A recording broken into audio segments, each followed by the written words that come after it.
Are You Really Going to Eat That? Podcast episode 142.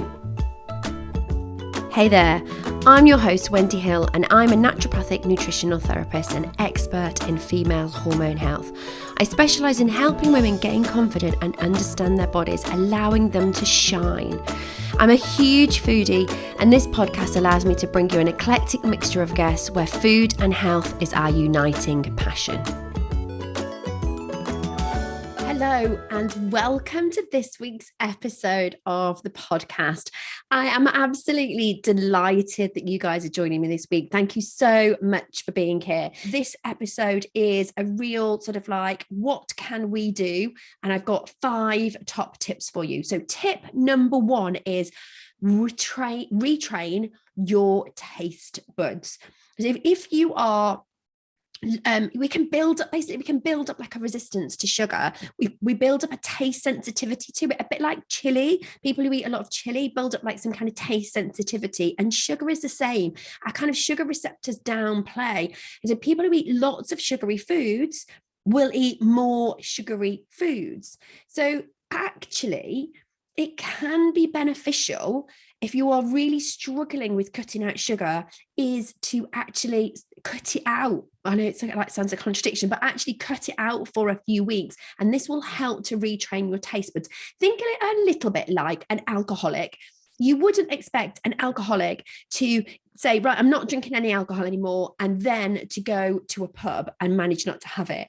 And it's a bit like that. Our house is filled with those kind of sweet things. So get them out the house and have like a proper detox, and that will retrain your taste buds to then taste the sugar when you actually taste it, to kind of feel that sweetness. The second thing is definitely tip number 2 is cut out artificial sweeteners. This is not a temporary thing. This is a permanent thing. They are really not helping you if you are trying to reduce your sugar intake. Firstly, the artificial. So why would we want something artificial in our body? Goes without saying, really, doesn't it? Why would we? But secondly, what I would say is that, it tricks the body into thinking that it's going to get sugar. And this isn't a good thing. So often, we have artificial sweetness thinking we're having less calories. So that is going to be a better thing.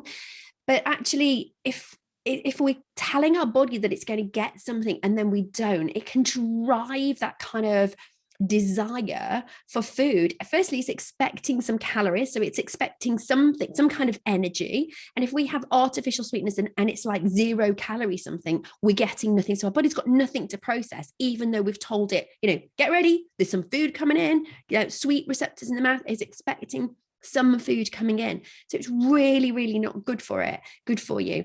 In the same way, tip number 3 is get label savvy. Learn to read your ingredients labeled, guys. It is really important. It doesn't take very long. We buy the same things on repeat. How often do you pick something newer from the supermarket shelves? Not very often. So get label savvy, check the labels of the foods that you are currently eating. And if you do go to swap something or change something, have a look on the label. So this is the one that will tell you how many calories are in it. Take it or leave it. If you know me, I don't count calories, but it's information. And it will also tell you how many sugars and how many added sugars are in the product.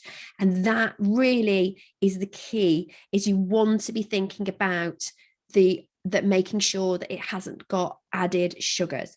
Now, this can even be on supposedly healthy foods. So you might find that you've got a cereal bar or, some kind of snack bar that says, high grain, full of fiber, healthy alternative, all these kind of labels that they put on there.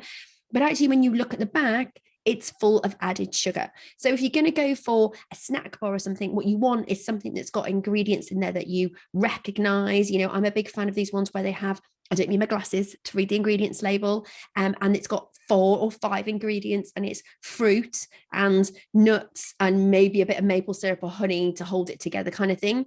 They're fine, they're okay. It's not, but it's the ones that have got, the second ingredient is sugar and then it's got extra sugary ingredients. And I was looking at one the other day that we had, and it was had a massive strawberry on it, and it said with strawberry filling and stuff. And it was really cleverly how it labeled the outside and the inside separately. So the strawberry filling and then the outside casing. So it looked like there was quite a bit of strawberry in it. And then when you actually really read it properly, it was like less than 1% strawberry. My fourth tip is start your day right. I cannot put the emphasis on this enough. I definitely feel this. If I either don't have the best breakfast or perhaps choose something different, like, at the weekend, I might, I love, I can't think what they're called now, but like a lemony croissant kind of idea, and it's a bit of a treat. And I do, occasional treats are fine. I'm not saying you can never have something nice or those kind of occasional foods, but I then find that it drives my sugar taste. And I definitely find that I eat more sugary foods if I have something sweet for breakfast. So really be thinking about that.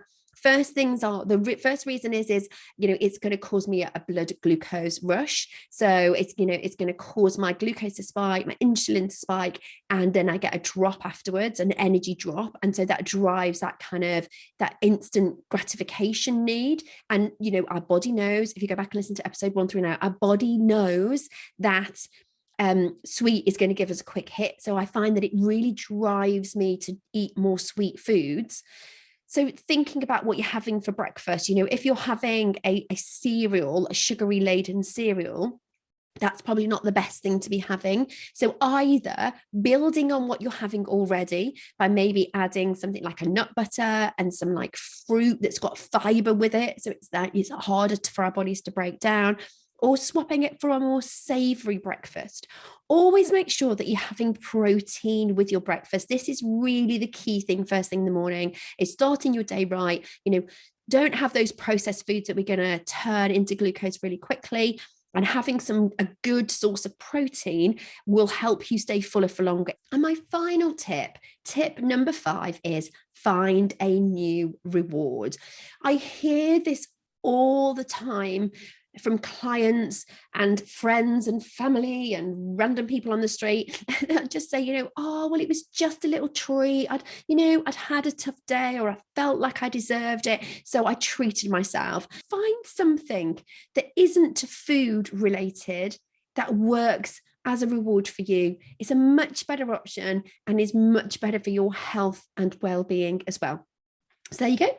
5 simple tips to help you beat that sugar habit. I hope that has helped you this week. I am back next week with an interview, and I have the lovely Sean next week. So do tune in for that. That's it for this week. I will see you next week. Take care.